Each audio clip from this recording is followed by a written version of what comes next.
Hi everyone and welcome to Rhonda's Readings. This is a part of my playlist where I get to meet other cool psychics.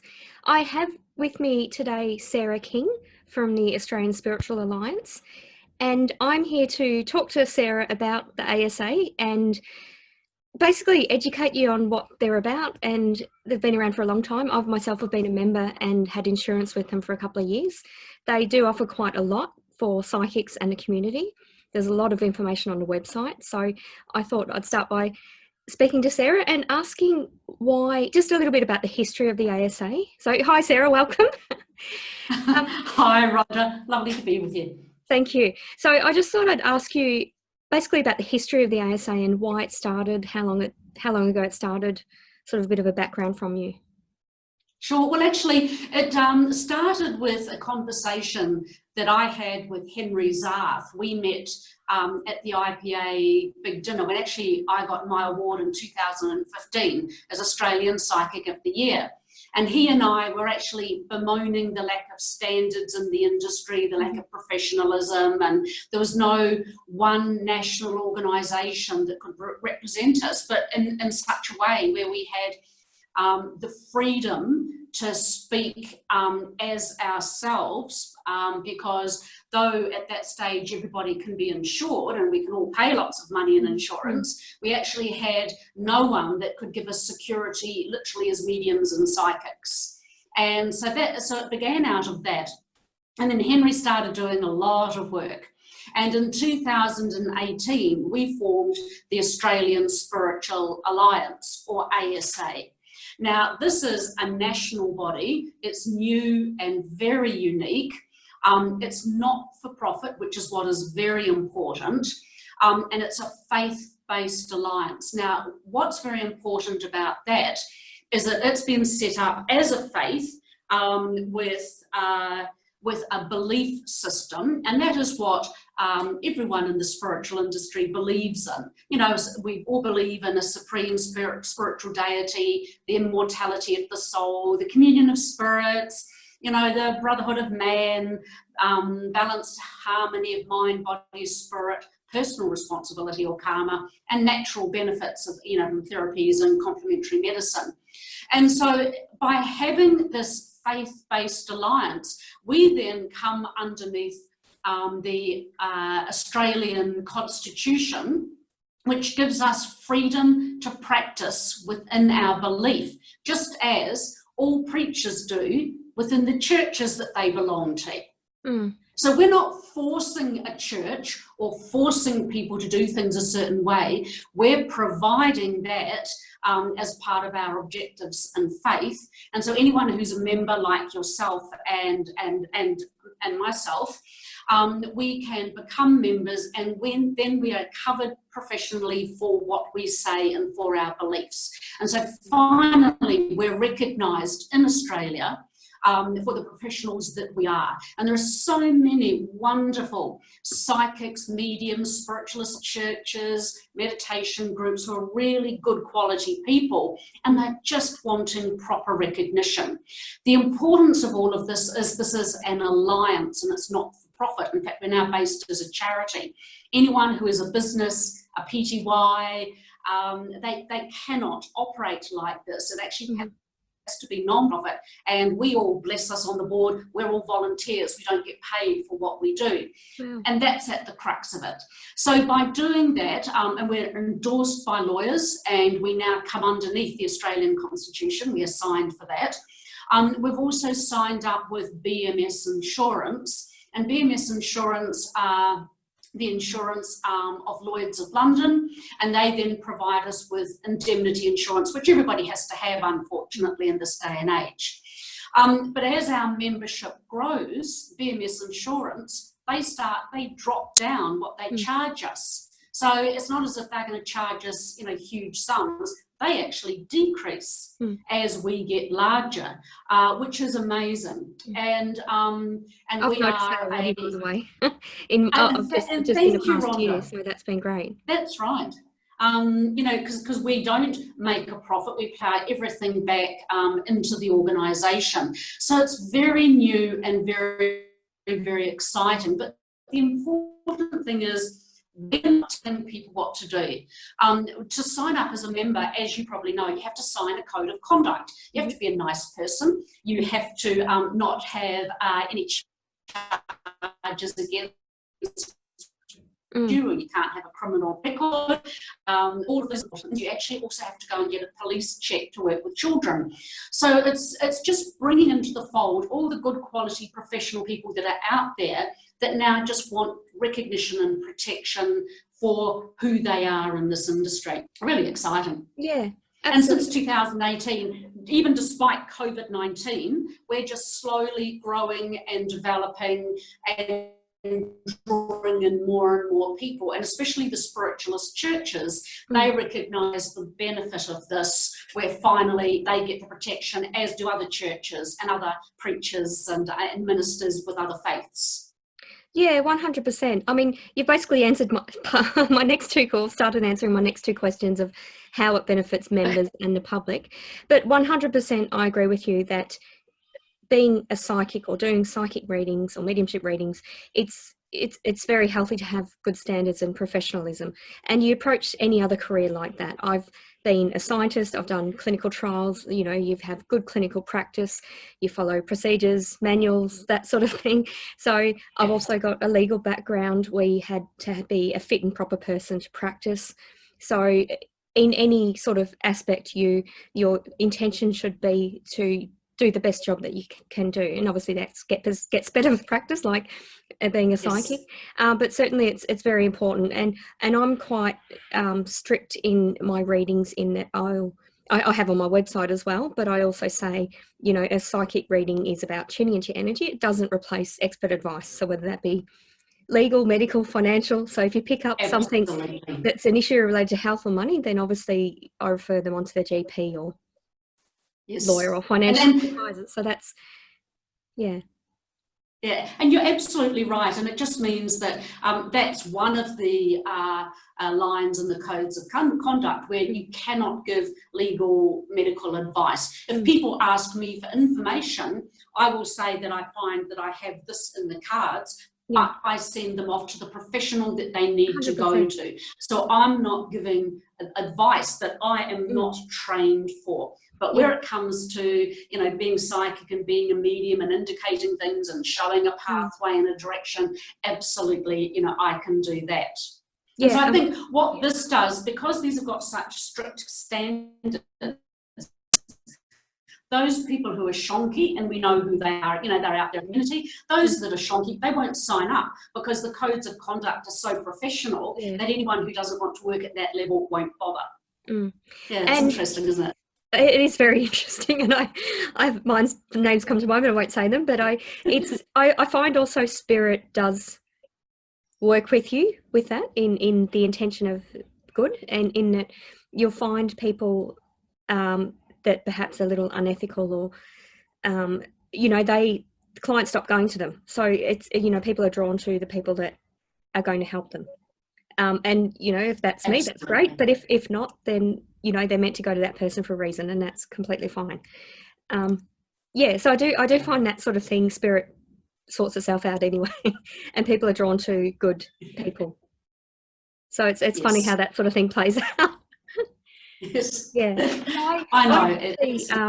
It's certainly, and I mean, we're talking about sort of one-on-one psychic readings and that sort of thing, but also I'm just from the public's point of view, I also, just from my personal experience, wanted to point out that it's also important to consider that a psychic doesn't replace expert advice, even if you're sitting in a lecture or a seminar. I was actually sitting in a seminar where basically someone told people not to go off their medication, and I told her off.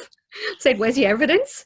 I reported her. I was really pissed off because, you know, part of me is the psychic intuitive part, but the other part is my logical scientific part, and I just thought that's so irresponsible. So in terms of the general public in getting a reading, whether that's one-on-one or whether you're sitting in an audience, please don't take a psychic statement as being medical advice or anything like that. Have you ever come across that? Have you ever been in a situation you've sat in a lecture or in a seminar and someone said something completely stupid or irresponsible? I haven't sat in a lecture and heard that, but I've heard other people say it, especially those, I mean, you know, there's a wonderful belief in use for things like essential oils, for, you know, for naturopathy and all that sort of thing. Yeah. Absolutely, I think they're wonderful, but they are not things that cure acute medical problems. And I have heard people say that, and I've gone and spoken to their clients afterwards and said, look, I feel that that's absolutely incorrect, and you need to go and follow proper medical advice. Yeah, absolutely. And I think sorry.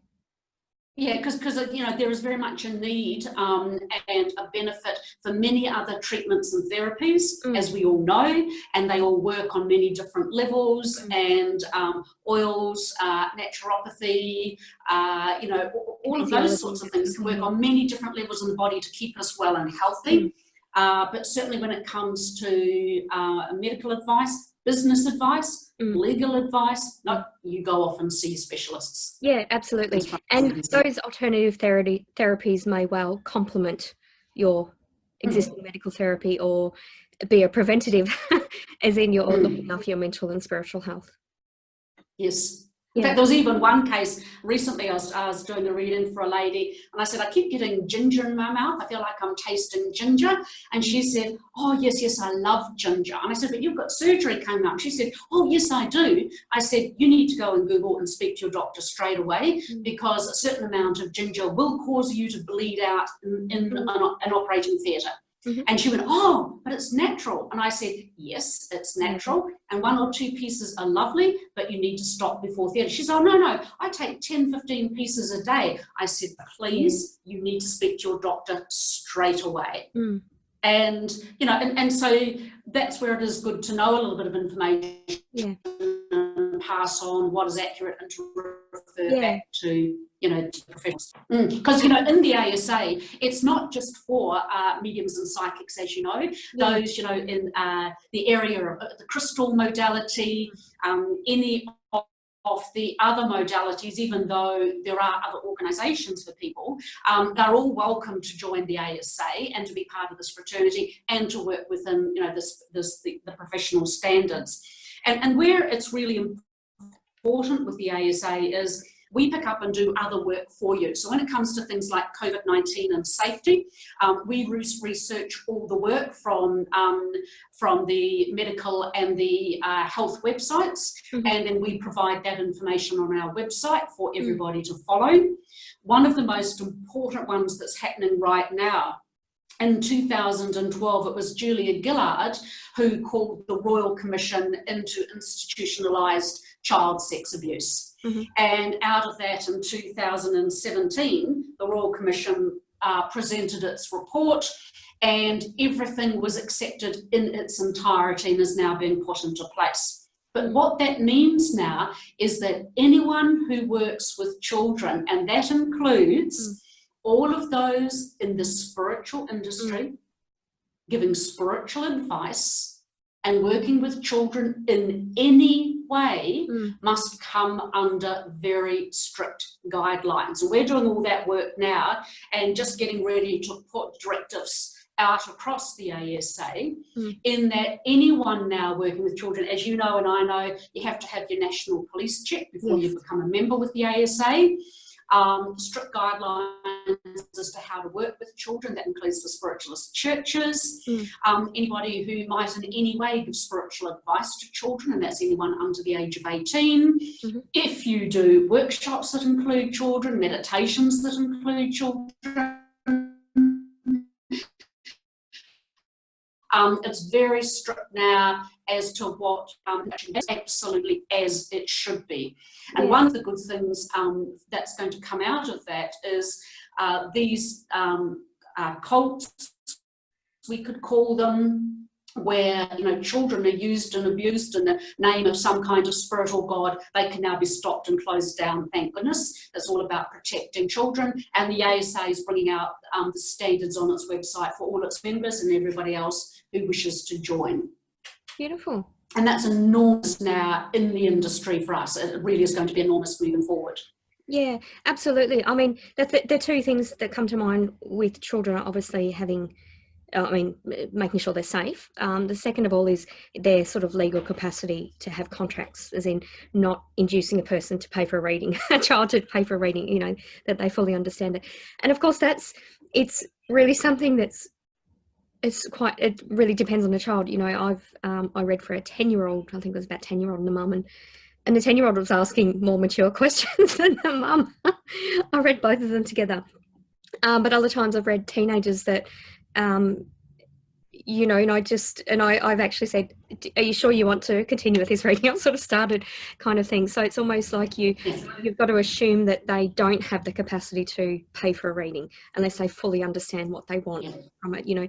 And often I'll send them away to have a think about what they want, or discuss it with the parents, or bring them back with the parents, or that sort of thing. So the sort of two main areas I feel with children.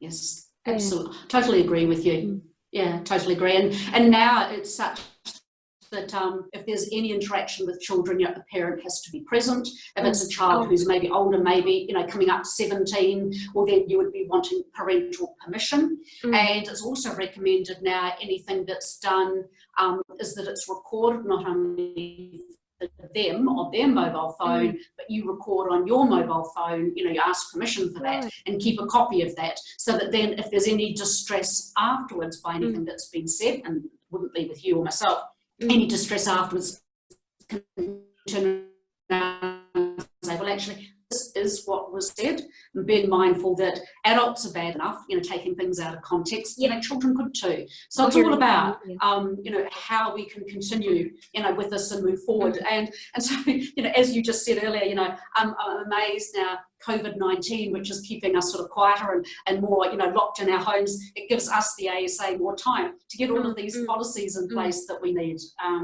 and very important, because even now, working with the New South Wales government child safety standards, they're working frantically as to how they can bring this through with churches, sporting organisations, clubs, groups, to bring this into place, and they will become mandatory laws. There is no, you know, oh, I didn't know. They will become mandatory.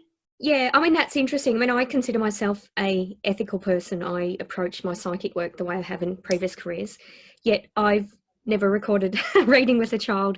And I've, you know, I'll certainly, if there's any doubt, if they want a reading, I don't force it on them, or I don't tell them, you know, I'm the best psychic, or I'm the most accurate. I let them decide.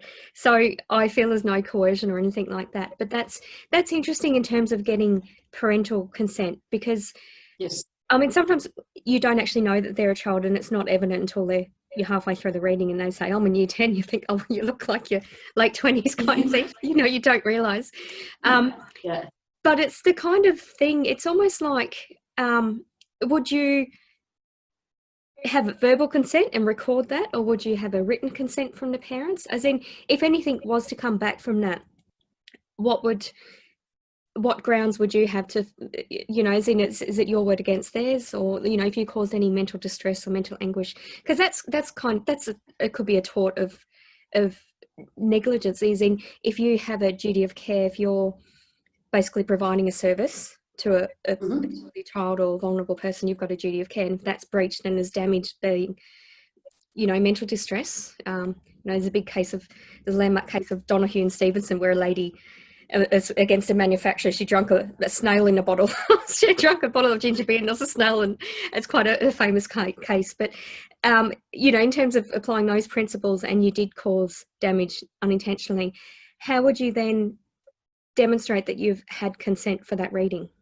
Would you get people to sign? And that's what we're looking at right now, Rhonda, where we're looking at that, and we're getting the guidelines from the New South Wales Board of Governance on this, as to, you know, how it is best. And it could just be that it is verbally stated at the beginning of a reading that is recorded by both parties, or it could be that it needs to be written permission. And so we're just looking at that. Or it might be now that people think, I'm not ever going to read for a child, and yet, as you've said, you know, there are these incredibly spiritual children coming on who see things and feel things, and really what they want is reassurance. And my readings for children, which I do with parents present, with parents' permission, and recorded, is really more about reassuring children that it's okay and taking the fear out, so that then they just skip happily out of the room afterwards. Yeah, absolutely.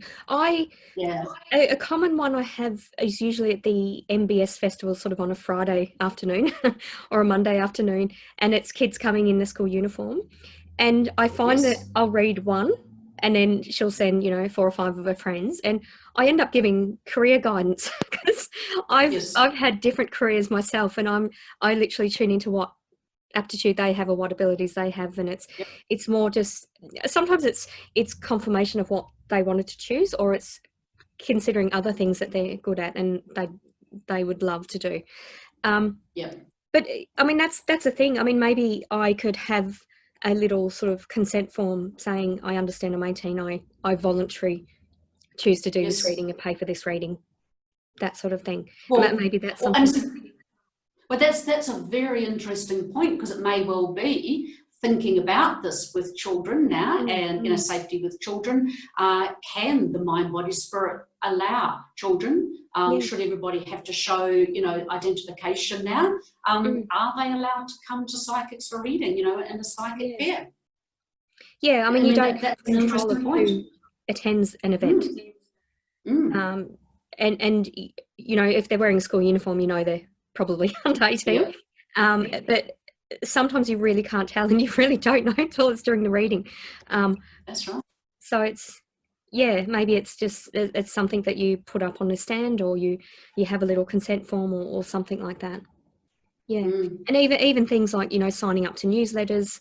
If someone's under 18, is that considered coercion? If someone signs up to your newsletter, have they done that voluntary? Or so that really does raise some interesting points.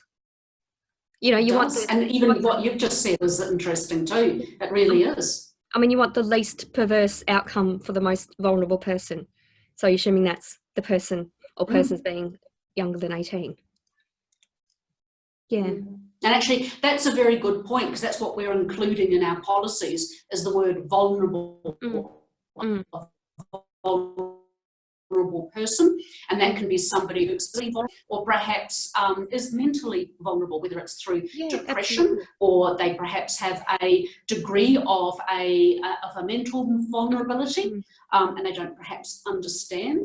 And so these are things now that we're also considering in terms of the standards that we're setting. So very good points, Rhonda. Yeah, absolutely. And certainly there are a number of adults I speak to that I realise they don't have capacity in some area of their life, whether it's managing the money or that sort of thing. And if it's ever about a financial thing, I'll actually say, well, you're actually paying money for this reading. Did you want to continue the reading, or do you want to speak to your GP that would be free, or that sort of thing? So I do try to make a point that they're spending the money and they're perhaps not in a position to spend that money. So that's another thing.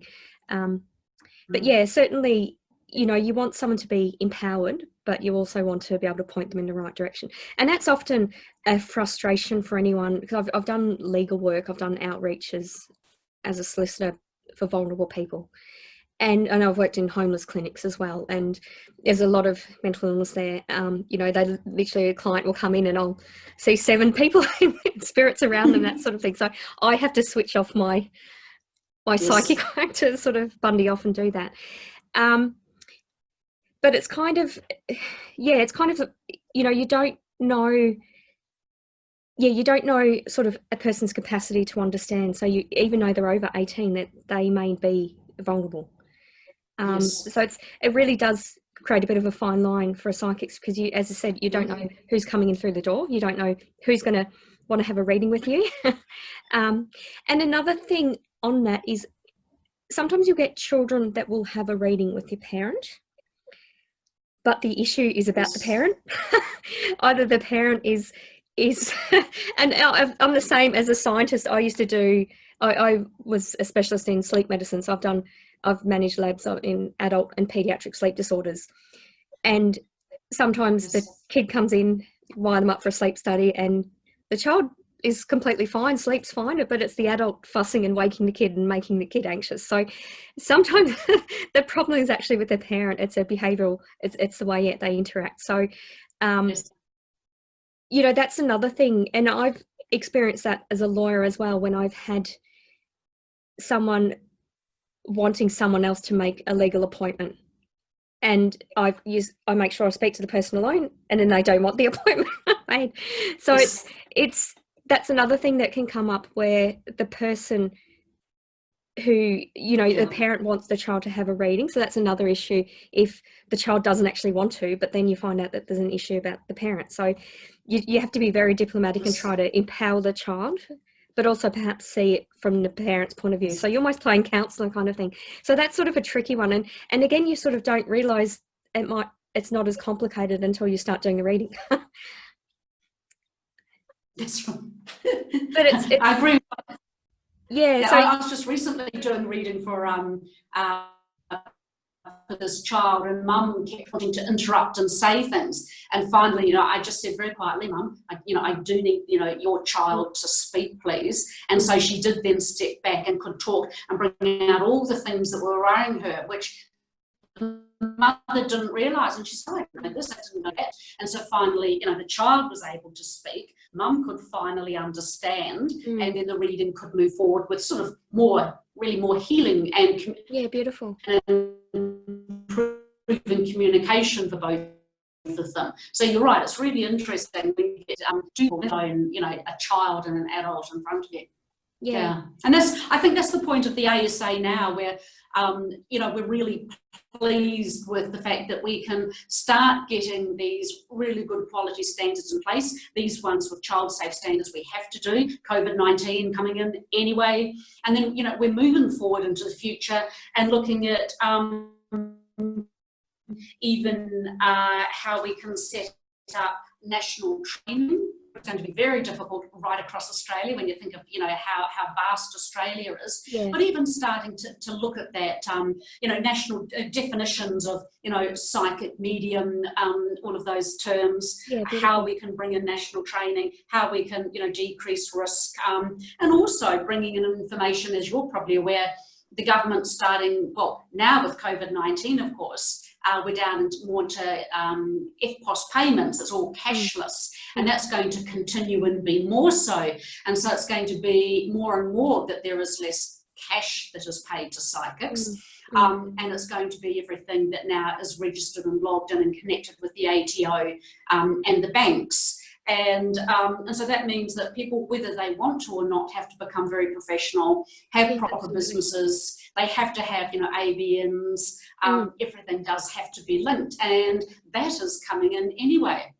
And so there are all these interesting changes and standards that are coming in, and I think, as you know, the ASA recognises them and puts them out there for all members and everyone else who wants to join, it just makes us, you know, really professional. Yeah, absolutely. It's I mean, it's one of those things, like any business should have alternative forms of payment. So, you know, and should obviously keep records for their own purposes, and you know, you're hopefully doing that honestly and ethically as well. But that's really interesting, talking about the national sort of training. It would be great to have I would like to see a sort of a conference, an Australian-wide conference or something, whether that be online or, you know, some, say, 2 or 3 day conference where you have training or you have speakers or that sort of thing, and where you can provide updates about the ASA. But that would be wonderful to have something like that. Do you have any plans for that, or any? Is that something? We're just talking about it at the moment. Okay. At the moment, we've just been. I must be psychic, Sara. You must be. COVID, child safe standards, and it's looking like, okay, we need to put all our energy into this. We've got our AGM coming up in September, which people are welcome. It's going to be an online meeting, and people are welcome to join in on that. But we are always looking ahead to the future, and that's one of them that Henry is very passionate about, is looking at how we can bring in a national training. And it's not to deny all the wonderful people that are out there that already do all different forms of training, you know, for those with clairvoyant, psychic, mediumship abilities, but it's just how can we roll it into some sort of form of national body. Yeah, absolutely. Because we all work differently. People use different psychic tools and modalities. And, you know, my readings have changed since I've been doing more and more. So I'm hearing more than I used to. I'm seeing less, but I'm hearing more. So it's changing. And I also tend to piggyback a person's abilities. If a person gets a lot of past life information, I'm reading them, I'll start to see their past lives. I sort of tend to hijack my tuning into energy. So in terms of sort of an individual level, we all work differently, but to have a national standards and even having a bit of an understanding of how other people read. So if you, for example, got other psychics, you know, had guest speakers of other people just to see how they do, I would feel that would be interesting for other psychics to learn how other people do work. They don't have to adopt those methods, but just it is almost giving you an idea of how people work from spirit. Because in my playlist, my Rhonda's Teachers playlist, I do a different psychic modality, and I'm basically trying to prove the point that psychics work differently, and any sort of psychic abilities, like any skill, you just can practice and fine tune it. So don't sort of ever say, oh, I can't hear or I can't do that, because maybe that you are, but I'd as well as having sort of a national standard and national training, I'd like to sort of see invites of other people just to see glimpses of how other people work. I would find that really interesting. And that's a fascinating idea, and that's also what you do, you know, with your YouTube site that you have, where you interview different people and they talk about how they work, and it just shows how different we all are, but at the heart, at the base of all of us is this, you know, desire to represent spirit and to bring through, you know, messages and connections for people, and we all do it in a myriad of different ways, but it's to the same purpose and hopefully to the same result. And I agree with you. I find it fascinating watching others work too. Yeah, absolutely. And it's obviously, and it's really interesting whenever you have one of those bad days, or you're quiet at a local fair or something like that, and you think, oh, I mustn't be a good psychic, people don't like me, or that, whatever, you know, all those self-doubt sort of things. When you're having one of those moments, you literally, your spirit obviously looks after you, your guides, and you literally will get sort of like 5 readings in a row, and each one resonates with an aspect of your life experience. And you think, wow, that's amazing. That's such valid confirmation that I've helped someone who is going through what I went through, you know, 20 years ago or 10 years ago. But yeah, it's absolutely amazing. Yeah, that's wonderful. Yeah. I know, it's amazing the way that spirit works. It really is. Yeah, absolutely. And you just have to not sort of think about it too much. You just go with it. You know, and it might be that you find out you've got a different sense that you didn't know you had. Beautiful. Thank you, Sarah. So you've answered all the questions I've thought of. Did you have anything else to add? Oh, look, no, I just really appreciate the opportunity that you've provided. And this is where technology today, you know, and let's go back to psychic TV, that really opened up, you know, the psychic world for us across Australia. How amazing have they been? And it's given the opportunity for so many people to step forward. So there's far more activity on this level to the public.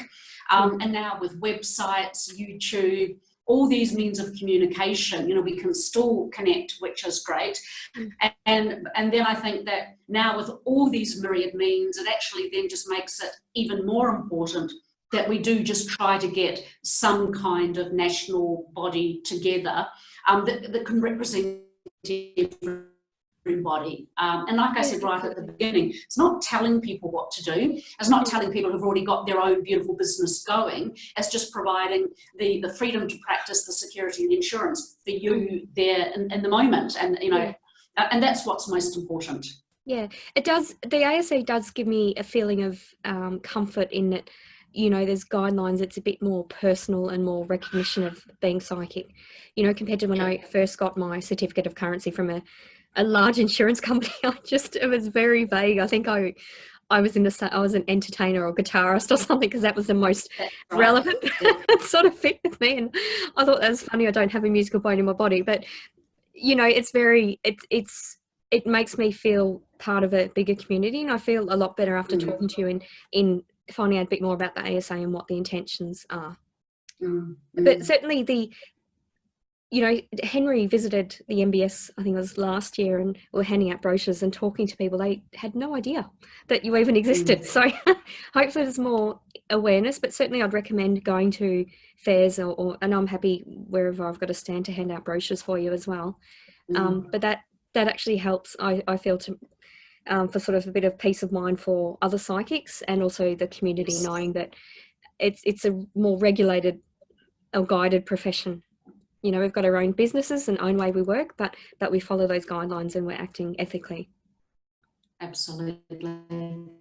And thank you for the wonderful opportunity of talking about the ASA, because this is what it is. It's advertising, and now that the Mind, Body, Spirit have all sort of closed down and we can't have them, you know, it's looking at other means of advertising. But the word is getting out there, and it's growing, and it will continue to grow. So, you know, we've got a really good basis of members, and we're just looking forward to developing that in the future. Beautiful. So thank you very much, Rhonda. What a great opportunity to chat with you again. Thank you. Thank you so much for your time, Sarah. Okay. And it's lovely to see you again. Thank you. Thanks. Bye. Bye.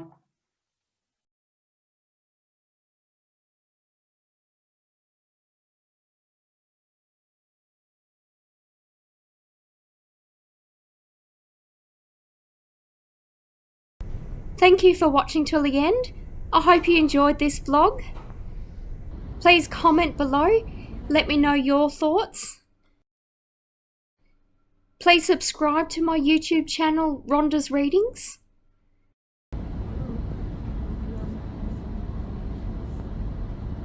Please like this vlog.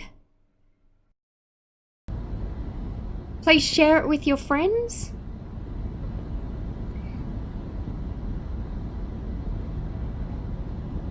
Click the notification bell if you'd like to be notified of when I release future vlogs. Thank you.